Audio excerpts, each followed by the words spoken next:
करनी से संबंधित संक्रिया देखेंगे कि हमारे पास पहला संक्रिया इस प्रकार से दिया हुआ है।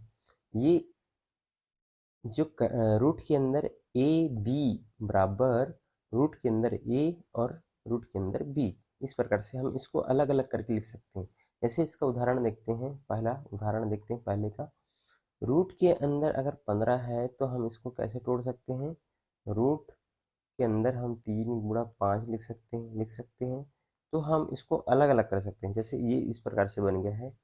अब हम क्या कर सकते हैं, √3 × √5 इस प्रकार से लिखा जा सकता है इसको, पहला। अब दूसरा नंबर जो बटे के रूप में दिया है और करनी इस प्रकार से लिखा हुआ है, तो हम क्या कर सकते हैं, जैसे 5/3 को हम क्या कर सकते हैं, अलग अलग लिख सकते हैं। √5 और √3 दोनों का मतलब एक ही है ना।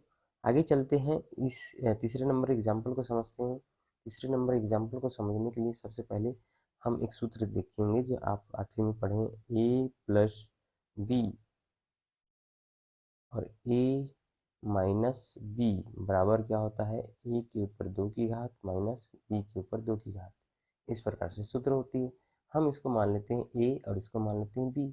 तो हमारा जो उत्तर आएगा किस प्रकार से आएगा, a को मान लिए क्या, √a के ऊपर 2 की घात धन क्या मान लिए, b के ऊपर 2 की घात, इस प्रकार से। ये 2 से ये रूट कैंसिल हो गया, ये 2 से रूट कैंसिल हो गया, बचेगा क्या हमारे पास, ए सॉरी यहाँ पर माइनस आता,